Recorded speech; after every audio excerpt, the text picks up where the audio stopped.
Hello, my beautiful friends. Welcome to episode 4 of reading your true crime stories. As always, thank you for sending them in and for trusting me with this. If you're new to this series, this is where I am reading your emails that you send me about your true crime stories. I read them out as you guys share them. So if you want to send a story in, you can do so at sherrilynstories@gmail.com. Feel free to add photos if you want of your loved one or yourself. If you want to remain anonymous, that's absolutely okay too. All right, let's get started. Here's our first story. Hello, Sherilyn. I hope you and your family are doing well. I hope you are too. I quickly want to say that what you are doing is amazing.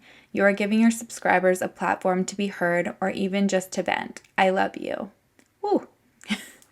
Getting a little tickled in the nose. I love you. I apologize in advance if there are any spelling or grammar errors. English is not my first language. You are okay. Don't be sorry. The story I wanted to share is not about me. It's about an old friend's mom, a kind, beautiful, hardworking woman named Sylvia. In 2009, when I was in the 7th grade, I had this geography teacher who everyone just loved. I remember we called him the Walrus because his mustache made him look like one, so I'm going to refer to him as that. I don't even want to type his name. As a teacher, he was funny, chill, not strict at all. Like I said, everyone just loved him. He also happened to be a friend's dad. She was a year below me, and we would see each other every now and then. Her name is Emily. She is one of those popular girls who is just friends with everyone, really. Super nice, smart, and overall really likable. She was 11 when all of this happened. One Thursday before the events that I'm going to talk about took place, this teacher said he wanted to talk to me after class. At first I thought I was in trouble, but it turned out he wanted to ask for help since he knew I was friends with his daughter. He said he wasn't doing very good financially and asked if I could tell my dad to help him get a side job. My dad was mayor of the city at the time, and because of this, he seemed to know a lot of people. And he would often help out others with financial issues. So I guess the Walrus somehow knew my dad too, and that's why he thought he could do something to help him. I never really knew, but anyways, I really did want to help him because he seemed genuinely down and was one of my favorite teachers. So I said I'd talk to my dad about it and left. A few days later, it was a Saturday night, I think. I was chatting with a friend on Messenger. Good times. Good times. I unlocked a memory. This was at about 2 a.m, and he said something like, "Did you hear about the Walrus? Something bad happened." And I thought he was going to say that he quit or got fired, but before I could reply, he said, "He killed his wife. Emily's mom is dead." And I couldn't believe it. Oh my gosh. I seriously thought he was joking, and my only responses were, "Oh my God, don't say that. Shut up, that's not funny." But then he sent me the link to an article about it. I clicked on it, hoping that it would lead me to one of those funny websites with jump scares that people would e-chain back in the day. Another memory unlocked. But nope, there it was, the website of the local newspaper reporting what happened. I started reading it, and on the inside, I was still hoping my friend had gotten confused maybe because his name was common or something. But then I saw a picture of the outside of my friend's home, all taped off, and then a picture of him, the Walrus. I don't remember exactly what the article said, of course, since it was over 10 years ago, but I do know that this is what happened. He stabbed her right in front of his kids, in front of my friend Emily and her brother. I also remember reading that my friend's grandma, the Walrus's mother, provided the information about the events because he had called her earlier and told her everything. She said that he was an extremely jealous husband who would often get violent and beat his wife up. The article also stated that his wife had come home drunk after a night out with friends, and he assumed that she had been with another man, so they started arguing. Oh my gosh. My friend and her older brother woke up from all of the screaming, so they came out of their bedrooms to see what was going on, and that's when the Walrus started stabbing his wife repeatedly. Oh my gosh. My friend's brother immediately told Emily to get back into her room and apparently confronted their dad, but then he just fled the house. He quickly called his mother, Emily's grandma, to tell her to look after his kids because he was going to kill himself. And then no one heard from him for years. I remember the Monday after all of this, the principal gathered everyone at school to talk about the situation with us, the students. We were all in shock. No one could believe that this beloved teacher could be capable of such an awful act. All of us who were friends with Emily tried contacting her, but she just disappeared. She never went back to school, never logged in on Messenger again.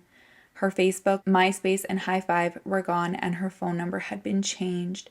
No one heard of her again, not even her closest friends. It was only a few years later that I ran into her in another state because I was in my high school's choir and we went to do some competitions where her school was competing as well. I talked to her for a bit, but I couldn't even say anything about what had happened and didn't ask for her number to keep in touch or anything, which I still feel bad about. She seemed the same as before, friendly, happy, but her eyes looked sad and almost lifeless, almost like she hadn't slept in years. Oh my gosh, Emily. The years passed and everybody just assumed the walrus really had unalived himself and his body just simply was never found.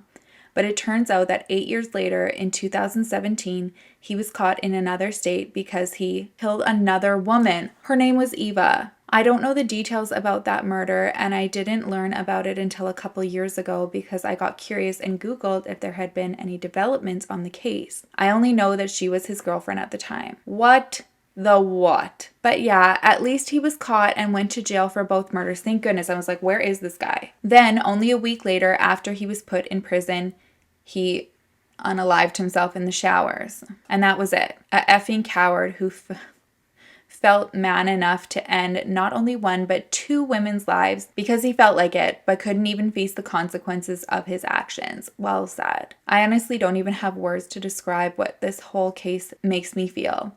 I'm just disgusted that I was ever in contact with that man, even if it was just as his student. No kidding. Oh my gosh, I can't even imagine. I feel for Sylvia, Eva, and my old friend Emily and everybody else affected. No one deserves this. I just hope Emily is okay wherever she is now. Ooh, I do too. Thank you for reading this story. Even if you don't share it on your channel, I ask that you send love and good vibes to sweet Emily. Take care.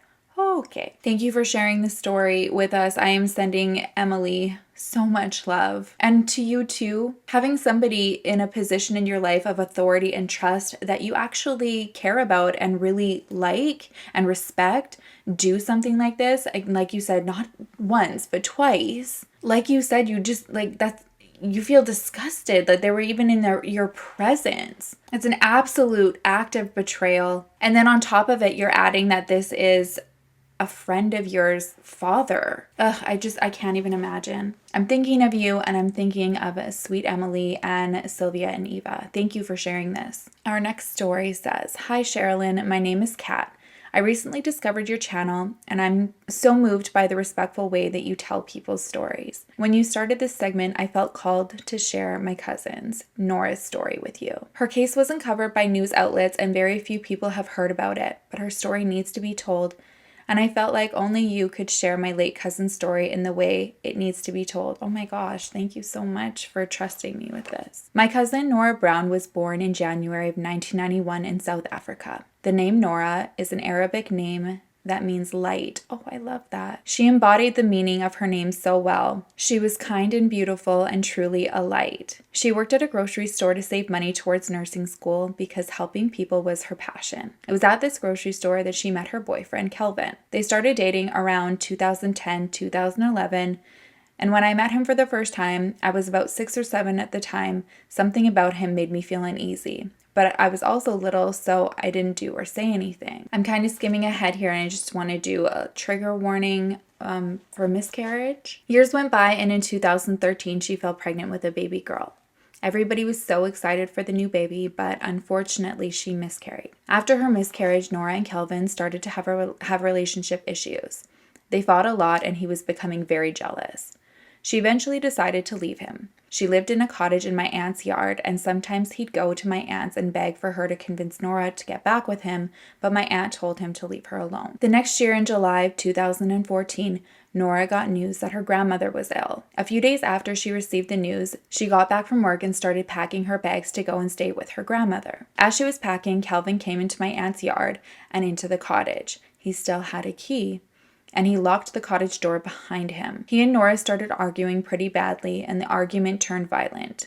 He grabbed a knife and stabbed her, and Nora started screaming for my aunt's help. My aunt heard the commotion and rushed to the cottage to see what was happening. She saw everything that was happening and called for her husband to unlock the door so they could get in and stop him. Her husband was too late. He stabbed her around 15 times and she lost too much blood to be saved. Oh my gosh, I'm so sorry. He stabbed himself shortly after, in an attempt to take his life, but survived. Before he entered the cottage, he wrote a very chilling and disturbing note that read, "Kelvin and Nora together forever, even in death," which was found in the cottage. Oh my gosh. What the fuck is wrong with people? When it's over, and it's okay to be over. In 2015, he was charged with Nora's murder and sentenced to 15 years in prison. Oh, 15! 15? That in itself is heartbreaking. He should be in there for life. This was so premeditated. It's not one of those situations where, it's manslaughter or something like that. Grr. Thank you for giving us this platform to share our stories. Platforms like these are very necessary, especially for South Africans like me who live in a country where cases like these are common and there isn't enough coverage. I'm so sorry. Lots of love to you and your family, Kat. I am sending you so much love to you and your family, Kat. Thank you so much for sharing this and trusting me with Nora's story. This right here, like you said, is exactly why I want to use my platform to share these stories, because there's so many that aren't out there. And the more attention that we bring to it and the more signs that we show people and what to look out for, especially in domestic violence situations. I can't even tell you how many submissions I get involving domestic violence. It's just incomprehensible, and something needs to be done. These stories need to be shared and need to be put out there, especially on the news. It breaks my heart that there was no exposure for your cousin's story at all. Because when you constantly see it over and over, it's like that's when people finally start to wake up and say, you know what, at what point is enough enough? Okay, our next story. Hi, Sherilyn. I've been watching your channel for a long time, and I remember sharing the story with you on IG. It was about my brother and how I lost him so senselessly. He was on a date in a local bar in Glasgow, Scotland, when a fight broke out. Not with my brother, but with an unrelated group of males known as very bad news in our area. They got very close to where my brother and his girlfriend were, so he stood up to shield her and move her away from it. Unfortunately, by doing this, he drew attention to himself and was punched hard in the head.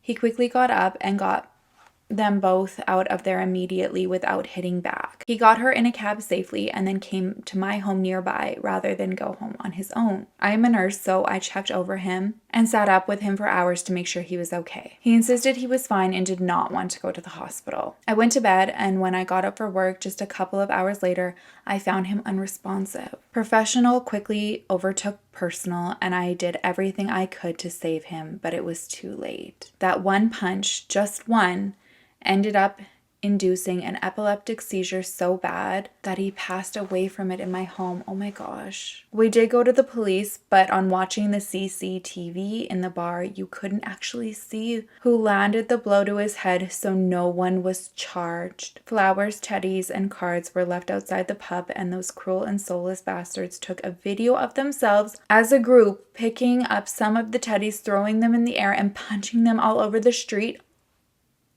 Oh, my plan is to come to Scotland this fall, and I will have no problems knocking on some doors. Disgusting. Effing disgusting. Who does that? I can understand if you had unimaginable remorse and just couldn't do enough to help the family and help the situation. But to go back and to mock and to deface this like this, oh my gosh.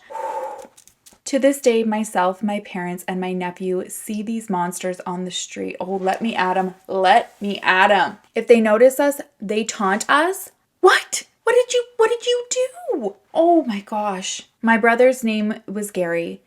He stood up to these bullies and he paid the price for it. I'm so proud of him and always will be. Thank you for everything you do, Sherilyn. You give people a voice and you make people feel heard and treat them like people, not just a story. My nephew and I watch your videos all the time. He has a little crush too. LOL. Lots of love, Laura. Oh my gosh, Laura. Thank you for, again, sharing this with me and sharing it so that I can share it on the platform. I've had this conversation with close friends so many times, how I fear for my brother or my children to go out these days because everybody just is so reactive, and it's always with violence. Like you said, it was one punch, and just like that, your brother was gone. I'm telling you right now, no one's ego is worth taking somebody's life for. I wish I could jump through the screen and just give you a big squish. I mean, just There's so much tragedy here, not in just the senseless way that he was taken, but the fact that it was in your home. The fact that you had to see videos of them taking these teddy bears and punching them into the street, and then having to deal with them when you see them on the streets and they say disturbing things to you. It's so wrong. I hope one day when I am in Scotland, I get to see you and I get to give you a real hug in real life, so you know you should never have had to deal with any of this. Okay, our next story says, "Hi Sherilyn, I first want to say you are awesome. You are awesome. I love watching your videos and you seem like such a sweet person. I have my moments, as we all do. Before I start my story, which is actually my brother's story, I just want to apologize if certain parts of the story seem jumbled. I mostly remember the story in random events, but I will do my best to get them in chronological order. Don't be sorry. That said, this whole situation was so crazy and just reminds me of something happening in the movies, but it's real. Luckily, no one was ever physically injured, but it had lasting effects on my brother. Okay, now that I'm done rambling, I will start the story. I'm sorry if this is a long one." Girl, you know I'm a rambler. So don't ever be sorry, and don't be sorry for sending long stories. "So when my brother and I were younger, we used to go every year to summer camp called Camp Awana. My brother and I would not go to camp in the same week as they had different age brackets. I personally never loved going to camp, being a homebody and such, girl, same. But my brother always looked forward to it. One year my brother was about 11 years old at the time, which made me 14. And he went to camp. After the week was up, he came home and we learned that he had made a new friend. This friend was named Michael, and he had been my brother's camp counselor. In fact, it turns out that Michael lived in the same town as we do, a small town called Bartlett. Because we lived so close, Michael had even offered to drive my brother home from camp, which was about 2 hours from home. After my brother came home from camp, he seemed to stay in touch with Michael. In fact, they texted a lot. Yes, my brother was texting at age 11. Michael, it seemed, had a lot in common with my brother. Both were big into hockey, and my brother did play on a team. He loved it so much, he continued playing through college as he got older. Anywho, Michael apparently also loved playing hockey and began to come over to our house and play sports in our backyard. My brother would have his friends come over, and sure enough, Michael would be there too. My parents began to think it was weird. Michael was an 18, 19-year-old adult and was constantly texting and coming over to see my 11-year-old brother. At first, my parents just thought it was harmless and that he may be immature and have a hard time making friends. Then things got more strange. The following are things that Michael began to do and started to become extremely creepy. 1, he'd show up at my brother's hockey practices just to sit in the bleachers and watch. He'd avoid my dad at all costs. 2, he'd come over every single morning, bringing my brother McDonald's breakfast. 3, he began to talk to my dad on Facebook, stating how awful his home life was. He claimed he had an abusive stepfather. 4, he would ask to sleep over, which my dad did not allow, and then would claim that he slept in our driveway with no place to go. We discovered he did do this one time, but the other times he had just told us he slept outside our house, he really didn't. Time went by, and now my dad was feeling uncomfortable with all of this, so he did some digging. He became Facebook friends with Michael's mother and father and had conversations with them over Facebook. After speaking to his mother, he started to relax. It seemed that according to his mom, he was a good kid. There were also Facebook posts from Michael's stepdad saying horrible things about him, corroborating Michael's story that he was not treated well. As much as this convinced my dad, for a short time, things escalated. My dad had decided that this whole situation had gone too far when he came across Michael's podcast. He heard Michael on the podcast talking about my brother, saying how amazing he was. This was the final straw. My dad sent him a message telling Michael he could no longer see my brother. My dad immediately got a message back saying how important my brother was to him and how he was going to harm himself if he couldn't see him. Oh my gosh. My dad ended up getting Michael's mother's phone number off of Facebook and contacting her. He wanted to let his mother know exactly what was going on and why he was not going to be able to see my brother anymore. After the conversation, my dad thought things were over. That is, until he got a call from another phone number. It was Michael's mother, who did not sound like the woman he had spoken to earlier. She told my dad she had never spoken to him before. I don't recall how, but Michael's mother ended up getting my dad's information, but I believe it was because she had discovered the fake Facebook account. Oh my gosh. That's when it all came together. My dad found out that Michael had been telling my brother complete lies. Michael's stepdad and mother's Facebook were both Michael fake accounts. He used these accounts to try and gain trust and sympathy from my dad. Not only that, but he was the one who spoke to my dad on the phone, faking a female voice. Oh my gosh, I'm just thinking like Norman Bates right now. More things were also revealed. Michael did not even play hockey.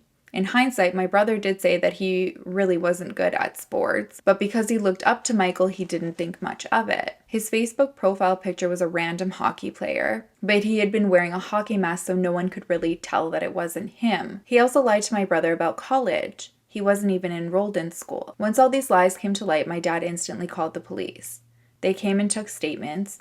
The police officer explained that this sounded like grooming, 100%. We don't know what would have happened if things continued, and because I was young, I did not get a lot of insight into what the cops did with Michael. My guess is that they gave him a warning and told him to stay away from our family. The cops told us to call them right away if we spot him. Thank you so much for listening. I know this was a long one. I feel like we really are lucky in the end. We really have no clue what this guy's plans were for our family or for my brother. So true. Once again, thank you, Sherilyn, for being so sweet and always spreading awareness. Love, Carly. Oh my gosh, Carly. What in the what? You are so right. This could have gone horribly, and thank God your parents were so reactive, because I feel like a lot of people don't want to offend, right? You almost try to push things away because you don't want to overreact, and even though there's that gut instinct, we hear it so many times. People say, listen to your gut, go with your gut. But in that moment, you do try to just say, okay, well, maybe this is a little weird, because you don't want to overreact and accuse somebody of something that might be innocent. But they did everything that they needed to do in the situation. Like the police said, this is 100% grooming. I sincerely hope this guy is no longer at this camp either. Thank you for sharing this. These are so important. Like you said at the beginning, even though something tragic didn't happen in the end, it very well could have. And having a story like this for somebody else watching who may come in contact with something similar might just think about it and be quick to react and know to put a stop to something before it gets out of control. Thank you again so much. All right, our last story says, "Hey hun, let me start out with how great your storytelling is and how you give love and life to victims and their families. That means so much to me. My story isn't too far from some you have told. I was a single mom in my early 20s with a 4-year-old son. I was new to town and had a new job. My new coworker was showing me the ropes and was cute. We hit it off, but he was super shy, and me being outgoing, I asked him when he was going to ask me to lunch. Well, cue a few weeks later, we went to dinner. He showed up with flowers and we had a great time. Dinner turned into drinks and we went out and played pool. 2 years later, we moved in together. My son loved him. Families got along great. 2 years later and 4 years in, we welcomed a baby girl. We didn't ever fight. A year after our daughter was born, I noticed beer cans in odd places, money missing,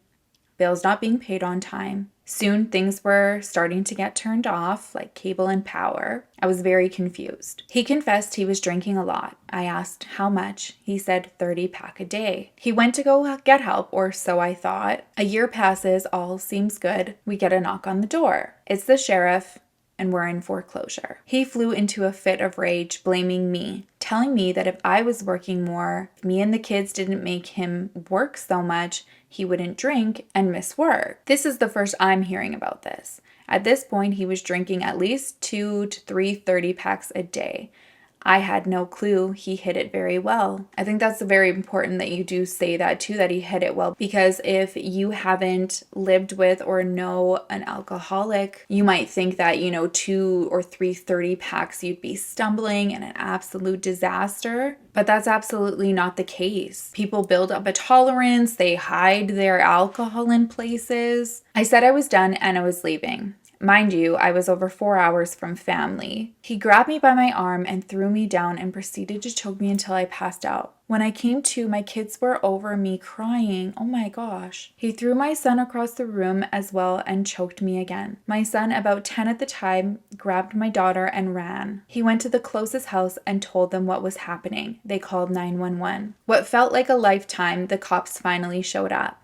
They took him to jail. I went to the hospital and my kids went into care until family could come and get them. I had a collapsed lung, 4 broken ribs, broken collarbone, and bruised windpipe. Oh my gosh. If it wasn't for my son, he would have killed me. He even said so. Absolutely. I mean, I have like the hairs on my arms standing up right now. Your son is your hero. Now, after 7 years, my daughter is almost 9 and has no memory of this, which I am grateful for. His family still sees my kids, but he is not allowed to see my daughter without supervision. She doesn't know why, but one day she will, and I'm afraid she will hate him for it. That's her dad, and I don't want her to hate him. I don't hate him. I hate him for what he did and what he became, but I can't hate for him for giving me my baby. Whoa, you are a amazing woman. Thank you for sharing this with us and bringing this to attention. Like I've already said earlier on in the video, it's just mind-blowing how many cases I read about domestic violence. We need to share them. Telling your story truly can save somebody else's life, and your son is a hero. Thank you so much for sharing your story with all of us. All right, that is it for me today. Thank you so much for watching. And I also want to mention thank you so much for everybody who sends so much love and support to everybody who tells stories in the comments. Just by watching and sending your love and support, that means so much to the people who are sharing them, just to feel validated and supported. So you in the comments are also just doing so much. And I love our little fam here. All right, thank you so much for watching. If you haven't already, please don't forget to like and subscribe. It means the world to me. You know I love and I appreciate you so much. If you have a story you want to share, you can do so at sherrilynstories@gmail.com. We'll see you in the next video. I will miss you terribly. Until then, make sure to love each other, love yourself, and I will see you soon. Bye.